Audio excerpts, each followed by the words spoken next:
ശരി, അഡ്വക്കേറ്റ് അരുൺകുമാർ മറുപടി പറയാം. പാസ് മാർക്ക് ഇല്ലാത്ത സർക്കാരാണ് ഇപ്പോൾ 4 വർഷം പൂർത്തിയാക്കി 5-ാം വർഷത്തിലേക്ക് കടക്കുന്നത് എന്നാണ് പ്രതിപക്ഷത്തിന്റെ വിലയിരുത്തൽ. ആദ്യം തന്നെ UDFന്റെ പ്രതിനിധി ഈ ചാനൽ ചർച്ചയിൽ വന്നിരുന്ന് പച്ചയായ പറയുന്ന ഒരു നുണയെ ഞാൻ തുറന്നു കാണിക്കാം. 2013 ഭൂമി ഏറ്റെടുക്കൽ നിയമം, ആ ഭൂമി നിയമത്തിന്റെ വ്യവസ്ഥകളിൽ ദേശീയപാതയ്ക്ക് വേണ്ടി ഭൂമി ഏറ്റെടുക്കാൻ വേണ്ടി ഉള്ള കാര്യം എക്സെപ്റ്റഡ് ആണ്. നിയമസഭയിൽ തന്നെ സഖാവ് പി രാജീവ് നിയമമന്ത്രി ഒരു മാസം മുമ്പ് കൃത്യമായ മറുപടി പ്രതിപക്ഷ നേതാവിന് കൊടുത്തതാണ്. അതായത് 2013 ഇന്ത്യൻ പാർലമെന്റ് പാസാക്കിയ ഭൂമി ഏറ്റെടുക്കൽ നിയമത്തിൽ ദേശീയപാതയ്ക്ക് വേണ്ടി ഭൂമി ഏറ്റെടുക്കുന്നതിന്റെ മാനദണ്ഡങ്ങൾ ഒന്നും ഉൾപ്പെട്ടിട്ടില്ല. അത് എക്സെപ്റ്റഡ് ആണ്. കാരണം അതിനു മുമ്പേ ദേശീയപാതയുടെ പണി രാജ്യത്ത് ആരംഭിച്ചതാണ്. അത് എക്സെപ്റ്റഡ്. അപ്പോ 2013 ഈ നിയമം കൊണ്ടുവന്നത് കൊണ്ടാണ് LDF ഗവൺമെന്റ് ഭൂമി ഏറ്റെടുക്കാൻ കഴിഞ്ഞത് എന്ന് ജനങ്ങളെ തെറ്റിദ്ധരിപ്പിക്കാൻ നൂറുകണക്കിന് നുണകൾ പറയുന്നത് പോലെ UDF നിരന്തരം പച്ചയായ കള്ളം പ്രചരിപ്പിക്കുന്നതാണ്. അതവിടെ നിൽക്കട്ടെ. നിങ്ങളുടെ കാലത്തല്ലേ ദേശീയപാതയുടെ പണി ഈ കേരളത്തിൽ ഇനി നടക്കില്ല എന്ന് സാക്ഷാൽ ഉമ്മൻചാണ്ടി പത്രസമ്മേളനം നടത്തി പ്രഖ്യാപിച്ച് ദേശീയപാത അതോറിറ്റിയുടെ ഉദ്യോഗസ്ഥന്മാർ തിരിച്ചുപോയത്? ഈ രാജ്യത്തിന്റെ ഈ സംസ്ഥാനത്തിന്റെ എല്ലാ ജില്ലയിലും ദേശീയപാത അതോറിറ്റിക്ക് ഓഫീസ് ഉണ്ടായിരുന്നു. മുഴുവൻ ഓഫീസും പൂട്ടി 1-2 പൂട്ടി ഉദ്യോഗസ്ഥന്മാർ തിരിച്ചുപോയില്ലേ? സഖാവ് പിണറായി വിജയൻ കേരളത്തിന്റെ മുഖ്യമന്ത്രിയായി സത്യപ്രതിജ്ഞ ചെയ്ത് ഏറ്റവും ആദ്യം ഡൽഹി സന്ദർശിച്ചപ്പോൾ കേന്ദ്ര ഗതാഗത മന്ത്രിയുമായി ചർച്ച നടത്തി, ദേശീയപാത അതോറിറ്റിയുമായി ചർച്ച നടത്തി. ഭൂമി ഏറ്റെടുക്കാൻ 5580 കോടി രൂപ സംസ്ഥാന ഖജനാവിൽ നിന്ന് ഞങ്ങൾ തരാം, ഭൂമി ഏറ്റെടുക്കൽ ഞങ്ങൾ ഏറ്റെടുത്ത് തരാം എന്ന് പറഞ്ഞ് ആ പോയ ഉദ്യോഗസ്ഥന്മാരെ തിരിച്ചു കൊണ്ടുവന്ന് അടച്ച ഓഫീസുകൾ തുറന്ന് പണി ആരംഭിച്ചിട്ടാണ് ഇപ്പോൾ 9 കൊല്ലം കൊണ്ട് ദേശീയപാതയുടെ പണി ഏകദേശം 80% പൂർത്തീകരിച്ച് താങ്കൾ ഉൾപ്പെടെ യാത്ര ചെയ്തുകൊണ്ടിരിക്കുന്നത്. ആ തലശ്ശേരി മാഹി പണി പൂർത്തീകരിച്ച സ്ട്രെച്ചിൽ താങ്കൾ ഒന്നുകൂടി യാത്ര ചെയ്താൽ ആ റോഡിന്റെ മനോഹാരിത മനസ്സിലാവും.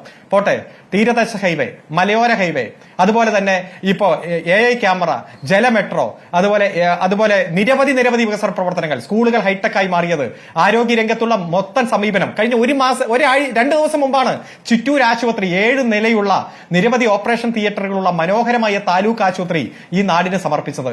അങ്ങനെ എത്രയോ കോടി, 12,000 കോടി രൂപ ആരോഗ്യ മേഖലയിലെ പുതിയ സംവിധാനത്തിന് വേണ്ടി മാത്രം ഒരുക്കിയിരിക്കുക.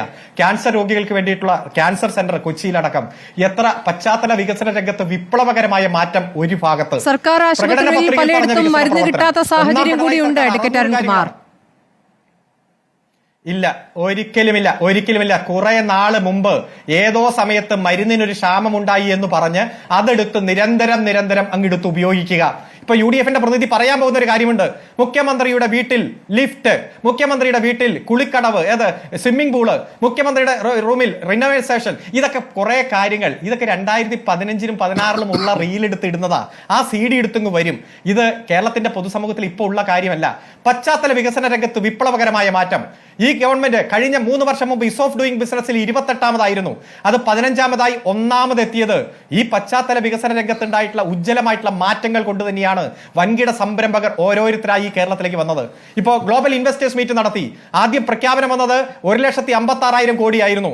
2 ആഴ്ച കൊണ്ട് 1,96,000 കോടി രൂപയുടെ പ്രഖ്യാപനം വന്നു. ഒരു മാസം ഈ ഗ്ലോബൽ ഇൻവെസ്റ്റേഴ്സ് മീറ്റ് നടത്തി 1 മാസം കൊണ്ട് 15,000 കോടി രൂപയുടെ നിക്ഷേപം ഇവിടെ മുതൽ മുടക്ക് ആരംഭിച്ചു. എത്രയോ ഉദാഹരണങ്ങൾ നമ്മുടെ മുന്നിലുണ്ട്. പ്രകടന പത്രികയിൽ പറഞ്ഞ കാര്യങ്ങൾ കൃത്യമായി നടപ്പാക്കുക. അത് നടപ്പാക്കി ജനങ്ങളെ പ്രോഗ്രസ് റിപ്പോർട്ടിലൂടെ അറിയിക്കുക. 2016-ൽ 600 കാര്യങ്ങൾ ജനങ്ങൾക്ക് സമർപ്പിച്ചു. 590 കാര്യങ്ങളും പൂർത്തീകരിച്ച് ജനങ്ങളെ കൃത്യമായിട്ട് ബോധ്യപ്പെടുത്തി. ഓഖി ദുരന്തം, നിപ വൈറസ്, നൂറ്റാണ്ടിലെ മഹാപ്രളയം, 2019 പ്രളയം, കോവിഡ് 1ാം ഘട്ടം, 2ാം ഘട്ടം, 3ാം ഘട്ടം, എത്രയോ പ്രകൃതി ദുരന്തങ്ങൾ ഒരു ഭാഗത്ത്, CBI, NIA, ED, കസ്റ്റംസ്, ആദായ നികുതി വകുപ്പ്, കള്ളപ്രചരണങ്ങൾ, വ്യാജ പ്രചരണങ്ങൾ, UDFന്റെ കള്ളക്കേസുകൾ, അതും മറുഭാഗത്ത്. എല്ലാ പ്രതിസന്ധി ഘട്ടങ്ങളെയും കൃത്യമായി നേരിട്ട് ആ ഭരണ തുടർച്ചയിലേക്ക് LDF വന്നത് പ്രകടന പത്രിക കൃത്യമായി നടപ്പാക്കി ജനങ്ങളെ ബോധ്യപ്പെടുത്തിയത് കൊണ്ടാണ്. 2021-ലോ ഞങ്ങൾ 900 കാര്യങ്ങൾ ജനങ്ങൾക്ക് മുന്നിൽ അവതരിപ്പിച്ചു. ഒരു വിജ്ഞാന സമൂഹമായിട്ട് കേരളം മാറിക്കൊണ്ടിരിക്കുന്നു. 2ാം പിണറായി സർക്കാരിന്റെ 3ാം പ്രോഗ്രസ് റിപ്പോർട്ട് 2024 ജൂലൈ മാസം 2ാം തീയതി പുറത്തിറക്കി. അത് ഞങ്ങൾ പറഞ്ഞു 900-ൽ 726 കാര്യങ്ങൾ നടത്തി പൂർത്തീകരിച്ചിരിക്കുന്നു. ഞങ്ങൾ ഇന്ന കാര്യങ്ങൾ അണ്ടർ പ്രോസസ്സിലാണ്. ഇത് ഞങ്ങളുടെ കാലാവധി തീരുന്നതിന് മുമ്പ് പൂർത്തീകരിക്കും. ഒരാൾ പോലും പട്ടിണിയില്ലാതെ അതിദാരിദ്ര്യ സർവേ നടത്തി മുഴുവൻ പട്ടിണിയുള്ളവരെയും മുഖ്യധാരയിലേക്ക് കൊണ്ടുവരാനുള്ള നടപടി ആരംഭിച്ചു. ഈ നവംബർ 1-ന് ദാരിദ്ര്യമില്ലാത്ത ഒരു നാട് ആയി കേരളത്തെ പ്രഖ്യാപിക്കും. ഒരാളും ദരിദ്രരായി നമ്മുടെ നാട്ടിൽ ഉണ്ടാകില്ല. അങ്ങനെ ഓരോ രംഗത്തും കൃത്യമായിട്ടുള്ള അഡ്രസ്സിംഗ്. ക്ഷേമ പെൻഷൻ, ഈ നാട്ടിൽ 3.5 കോടി ആളുകളുണ്ട് ഈ കേരളത്തിൽ. 62 ലക്ഷം പേർക്ക് പെൻഷൻ. 6 പേരെ എടുത്താൽ അതിലൊരാൾക്ക് പെൻഷൻ. UDFന്റെ കാലത്ത് 32 ലക്ഷം പേർക്ക് 600 രൂപ വീതമായിരുന്നു പെൻഷൻ. 205 കോടി രൂപയാണ് ഒരു മാസം മാറ്റിവെച്ചത്. ഞങ്ങൾ 62 ലക്ഷം പേർക്ക് 1600 രൂപ വീതം 992 കോടി രൂപ ഒരു മാസം പെൻഷനായി വിതരണം ചെയ്യുന്നു.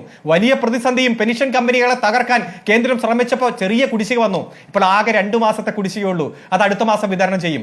ഞങ്ങൾ ഏറ്റവും പ്രധാനമായി പ്രഖ്യാപിച്ചത് വീട്ടമ്മമാർക്ക് പെൻഷൻ കൊടുക്കുമെന്നായിരുന്നു. ഇത് LDFന്റെ കൺവീനർ ഇന്നലെ പ്രഖ്യാപിച്ചു.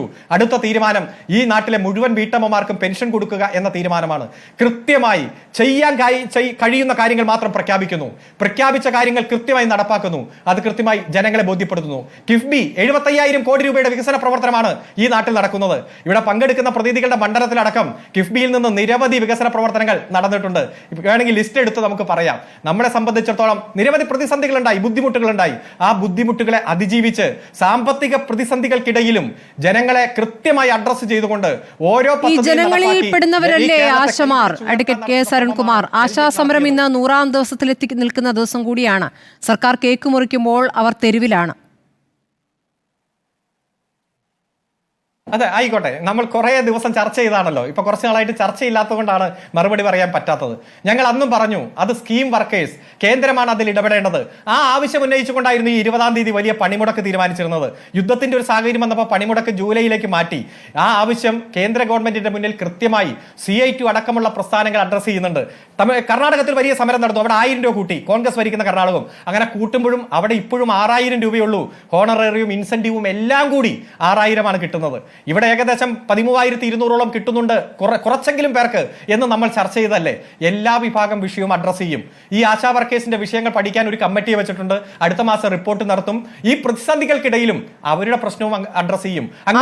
പഠിക്കാൻ ഒരു കമ്മിറ്റിയെ വെക്കേണ്ട കാര്യമൊക്കെ ഉണ്ടോ അഡ്വക്കേറ്റ് കെ. അരുൺകുമാർ? കമ്മിറ്റിക്ക് കൊടുക്കുന്ന പണം അത് വളരെ തുച്ഛമായ തുക മാത്രമാണ് അവരെ സംബന്ധിച്ച് കൂടുതൽ ചോദിക്കുന്നത്. അത് കൊടുത്ത് പരിഹരിക്കുകയാണെങ്കിൽ ഒരു വലിയ വിഭാഗത്തിന് പിന്തുണ കൂടി പറയുന്ന സർക്കാരിന് കിട്ടുകയില്ലേ? നിങ്ങളിപ്പോൾ അടിസ്ഥാന വർഗത്തെ അഡ്രസ് ചെയ്യുന്നു, അവരുടെ എല്ലാ പ്രശ്നങ്ങളും പരിഹരിക്കുന്നു, അതിദാരിദ്ര്യമില്ലാത്ത ആദ്യത്തെ സംസ്ഥാനമാകുന്നു എന്ന അവകാശം. കുറെ സ്ത്രീകൾ, സ്ത്രീപക്ഷ സർക്കാർ എന്ന അവകാശവാദം കൂടിയാണല്ലോ. കുറെ സ്ത്രീകളാണ് 100 ദിവസമായി തെരുവിൽ നിൽക്കുന്നത്.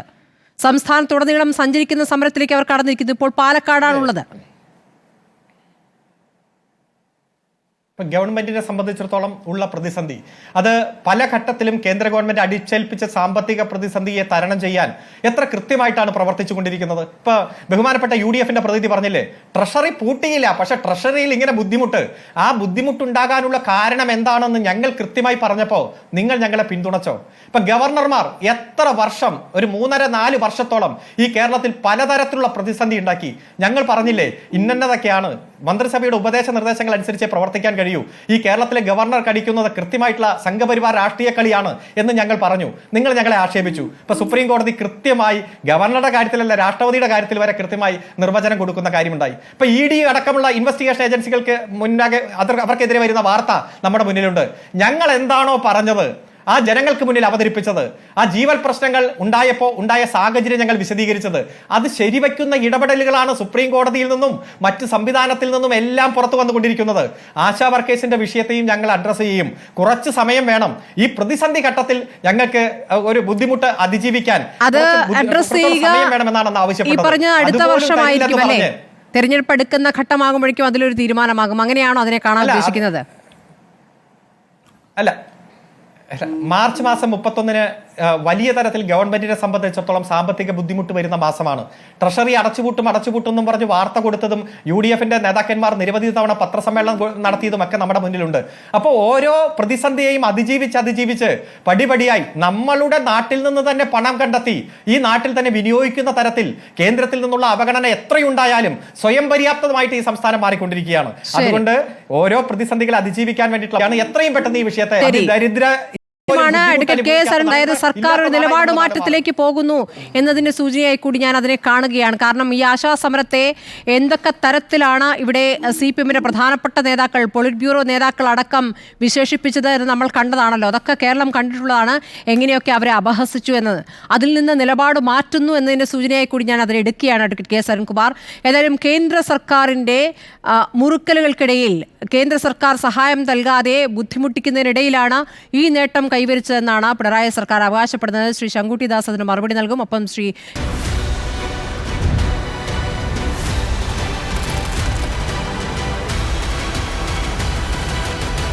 ഡിബേറ്റ് വിത്ത് സ്മൃതി പരുത്തിക്കാട്.